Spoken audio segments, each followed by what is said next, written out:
kawan-kawan, selamat datang di Kepoin.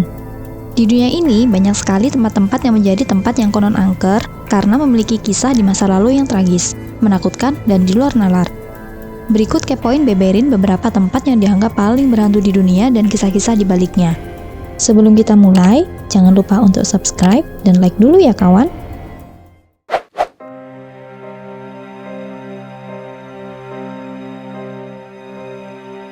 Di Serbia, ada sebuah desa terpencil di mana jumlah penduduknya tak kurang dari 800 orang.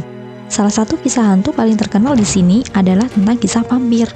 Nama daerah ini adalah Kisiljevo, di mana pada tahun 1725, salah seorang warga bernama Peter Plogojevic meninggal dunia dan ketika malam ke-8 setelah kematiannya, tiba-tiba ada 9 penduduk yang meninggal secara misterius.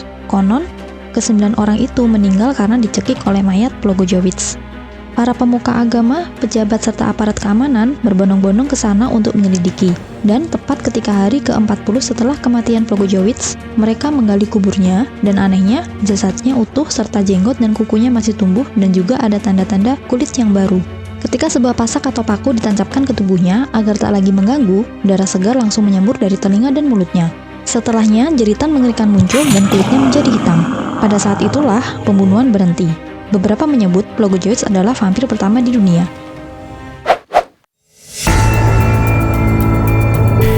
Kota yang kini sudah ditetapkan menjadi salah satu situs warisan dunia UNESCO ini adalah kota yang indah dan luas yang merupakan salah satu landmark paling terkenal di Tiongkok. Nama kota ini adalah kota terlarang atau Forbidden City, Beijing.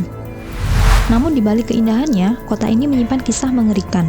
Kisah itu terjadi pada abad ke-15 sampai abad ke-20, di mana pada tahun 1421, konon di masa itu, kaisar yang berkuasa memiliki sifat diktator dan memiliki kekejaman yang luar biasa. Nama kaisar itu adalah Kaisar Yongle, di mana sang kaisar memiliki ribuan selir.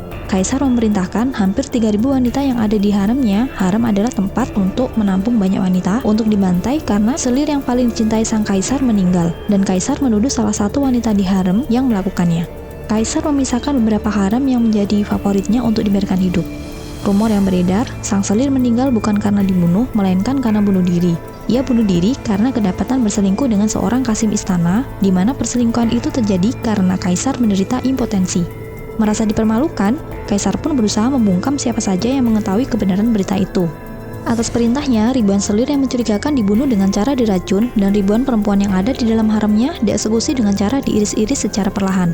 Dan ketika kaisar meninggal dunia, dikabarkan ada sekitar 16 selir digantung di lorong-lorong Forbidden City dengan kain sutra putih. Karena kisah kelam itulah, banyak sekali penampakan-penampakan terjadi di dalamnya. Seperti suara-suara tangisan, jeritan, penampakan hantu-hantu selir, penampakan hantu dengan wajah dan badan penuh darah, suara pertempuran pedang, potongan-potongan sutra putih, serta genangan-genangan darah yang masih nampak segar.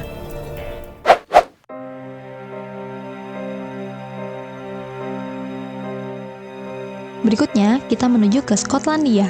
Di negara ini ada kastil berhantu yang bernama Kastil Glamis. Kastil ini dibangun pada abad ke-14 dan disitulah Ratu Elizabeth II tumbuh. Kastil ini konon dihuni oleh hantu Lady Grey atau Lady of Glamis atau Lady Janet Douglas. Ia dituduh telah membunuh suaminya dengan cara diracun dan juga menggunakan praktek ilmu sihir untuk menjatuhkan Raja James V dari Skotlandia. Lady Grey lantas dibakar di tiang pancang. Kabarnya, hantunya berlarian menaiki tangga menara jam dan meninggalkan jejak abu di belakangnya. Selain hantu Lady Grey, ada juga hantu wanita tanpa lidah yang berkeliaran di taman sekitar kastil, serta hantu pelayan laki-laki abad ke-18 yang meninggal karena disiksa dan kini menghantui kursi di dekat pintu kamar ratu. Selain hantu Lady Grey, ada hantu bangsawan lain yang tak kalah terkenal, yang sering sekali menampakkan wujudnya di kastil ini. Hantu itu dikenal dengan nama Earl Brady atau Earl of Crawford. Semasa hidupnya, bangsawan ini pernah mengunjungi kastil pada abad ke-15 dan suatu malam, ia mabuk dan mengajak seseorang untuk bermain kartu dengannya. Beberapa saat kemudian, datanglah seorang pria misterius berkerudung dan berpakaian hitam muncul dan menawarkan diri untuk ikut bermain. Pada keesokan paginya, Earl telah menghilang secara misterius dan kini pengunjung yang masuk ke dalam kastil sering mendengar suara-suara keras disertai sumpah serapah, suara dadu, dan suara gelas yang didentingkan yang konon bersumber dari suara arwah Earl yang tengah bermain dengan sosok misterius tersebut di alam lain. Taman yang terletak di pantai barat daya Italia ini merupakan situs kuno dan dulu kala merupakan lokasi di mana banyak pertumpahan darah terjadi. Taman ini bernama Taman Arkeologi Cumae.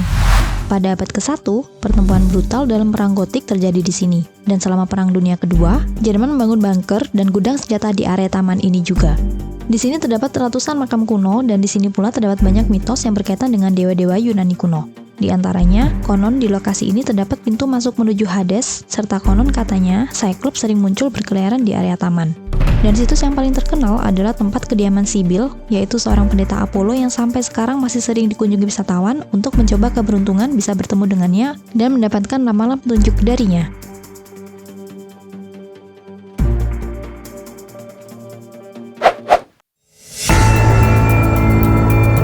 Disebut sebagai rumah paling berhantu di Australia dan terletak terisolir serta dibangun di lereng bukit, inilah Wisma Monte Cristo di New South Wales. Dibangun pada tahun 1884 oleh petani bernama Christopher Crowley. Setelah ia meninggal tahun 1920, istrinya yaitu Elizabeth merasa terguncang dan memutuskan untuk menjadi seorang pertapa, lalu merubah rumah lantai atas menjadi kapal, membenamkan diri dalam Alkitab, dan selalu mengurung diri di dalam rumah, dan hanya keluar 2 kali sebelum ia meninggal akibat usus buntu yang pecah. Arwah dari Elizabeth konon sering berjalan di area kamar dan para pengunjung sering merasakan hawa sedingin es ketika arwah itu muncul. Kadang, ia juga berjalan-jalan dengan membawa salib berwarna perak. Dalam rumah ini sering terjadi kekerasan yang akhirnya memicu semakin banyak aktivitas supernatural lainnya. Konon kabarnya, ada sekitar 11 orang yang dilaporkan meninggal di rumah ini. Peristiwa-peristiwa tragis itu diantaranya adalah seorang pelayan yang hamil dan akhirnya meninggal karena jatuh dari balkon lantai atas. Di mana rumornya wanita hamil ini diambil oleh Christopher dan ia didorong oleh Elizabeth karena cemburu. Ada juga seorang wanita yang meninggal karena terjatuh dari tangga yang hingga kini arwahnya sering muncul di sepanjang beranda dan berjalan menuju tangga yang penuh noda darah bekas ia terjatuh. Selain itu juga, ada arwah anak laki-laki yang bertugas merawat kuda yang tewas terbakar di tempat tidur oleh tuannya. Dan juga ada salah satu arwah yang paling mengganggu di balik rumah ini. Arwah itu adalah arwah seorang lelaki cacat mental bernama Harold yang merupakan putra seorang pelayan yang meninggal tak lama setelah melahirkan. Semasa hidupnya, ia dirantai di belakang pondok selama puluhan tahun.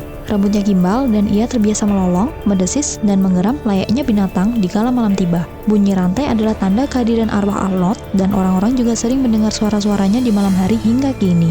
Dan pada tahun 1961, seorang juru kunci rumah ditembak mati oleh pengunjung dari kota yang terinspirasi dari film Psycho. Dan kematiannya kian menambah daftar panjang arwah-arwah penunggu rumah ini. Itulah tadi beberapa tempat paling berhantu di dunia dengan kisah-kisahnya. Masih ada lagi tempat-tempat paling berhantu lainnya dan akan kita bahas di video selanjutnya. Bagi kalian yang belum subscribe, jangan lupa klik tombol like dan subscribe di bawah ini ya. Terima kasih.